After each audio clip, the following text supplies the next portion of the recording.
Russia has launched its first mission to the moon in nearly 50 years, pitting it in a space race with India, which is also aiming to land a lunar craft this month. The launch of the Luna-25 craft to the moon on Friday was Russia's first since 1976, when it was part of the Soviet Union and was conducted without assistance from the European Space Agency, which ended cooperation with Russia after its invasion of Ukraine. Good evening, ladies and gentlemen.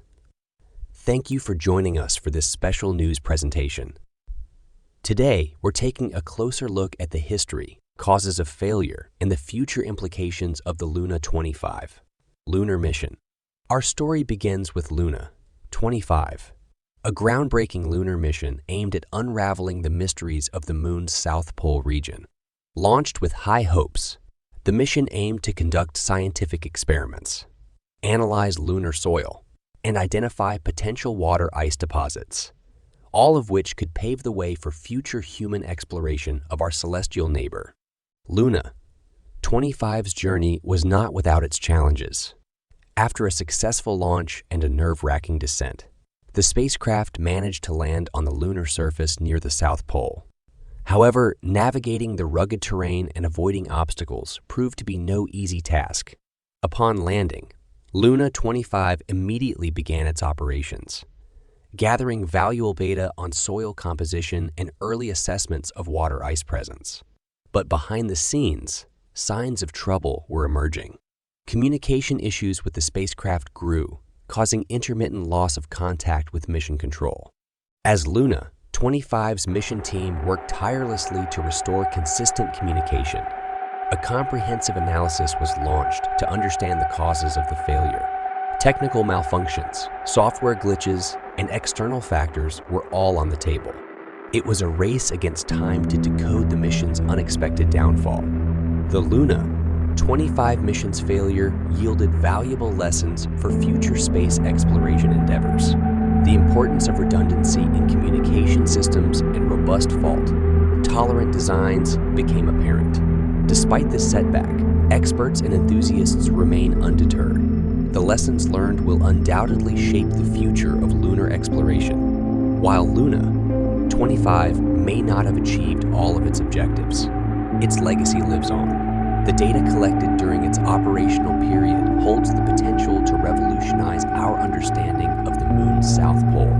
Scientists, engineers, and space agencies worldwide are eager to leverage this information for upcoming lunar missions. So, what's next for lunar exploration?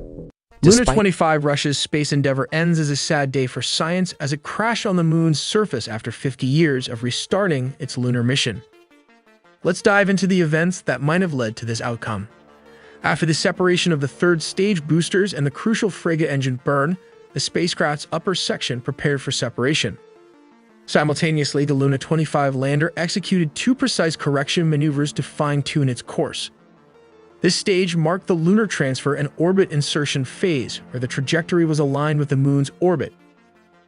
The Luna-25 adjusted its positioning for an optimal landing site. It is at this stage the thrusters of the Luna-25 lander possibly failed to provide the necessary thrust during the pre-orbital stage. The Luna-25 thrusters struggled to calculate and counteract the moon's gravitational pull, resulting in an uncontrolled spinning motion. When it was time for the thrusters to initiate the debraking process in outer space, they were unable to sufficiently decelerate the lander. As a consequence, the lander entered the moon's orbit without the activation of the required thrusters, or it might have pushed the thrusters a little bit too much required for a soft landing. These events caused the Luna-25 to spin uncontrollably and ultimately experience a hard crash landing, bringing an abrupt end to its mission. Interestingly, it has a plutonium heating system. Yes, that's right. A radioisotope to generate heat meant to endure the extremely harsh freezing condition on the south pole of the moon. And not to forget, we will also be looking at the basic step-by-step process of how it might have worked, all in the videos ahead, so don't miss a beat. Now let's break down the components of this beast. Picture this. The Soyuz is a three-stage launch vehicle. This is the first stage made up of 4 boosters. Here comes the second stage. Just above it is the central core, or some call this the third stage, and the frigate makes up the upper stage. Those boosters in the first stage are like the powerhouse of the operation. With each engine boasting 4 combustion chambers and nozzles, they generate some serious thrust. To keep everything on track, 3-axis flight control is managed by aerofins. Yep, 1 per booster, and there are also movable Vernier thrusters, 2 per booster, giving precise control over the spacecraft's orientation. Moving on to the second stage, that central core is more than just a looker. Just like the boosters, it's got that hammerhead design, making sure everything fits together like a well-orchestrated puzzle. And remember that stiffening ring? It's like the glue that holds the boosters and the core together. Now let's talk about the third stage. This stage is linked to the central core by a complex latticework structure. When the time is right, the main engine of the third stage ignites, propelling the spacecraft further on its incredible journey. And now the star of the final act, the fourth stage, the frigate. This stage is like the spacecraft's Swiss Army knife.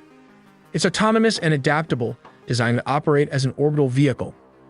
Think of it as the space equivalent of an all-terrain vehicle. The frigate extends the capabilities of the first 3 stages, allowing the Soyuz to reach a diverse range of orbits. The spacecraft can be divided into several distinct stages, each serving a specific purpose. Stage 1. Antennas and radiators. In the first stage, Luna-25 features an array of antennas.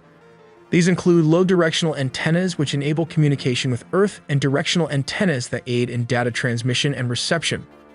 The heart of the probe, Stage 2. However, the real heart of Luna-25 lies in its second stage. This is where the most critical components are located, ensuring the successful functioning of the probe. The second stage of Luna-25 is home to a powerful solar battery that provides the necessary energy to run the spacecraft's systems and instruments. Now here's where things get really intriguing. Luna-25 faces an incredible challenge due to the extreme temperatures on the moon's south pole, damaging all equipment in just 1 lunar day, that is 14 Earth days. To overcome this challenge, the engineers behind Luna-25 came up with an innovative solution utilizing plutonium as a heat source. Yes, you read that right. They integrated a radioactive material, plutonium, to generate heat and maintain a suitable operating temperature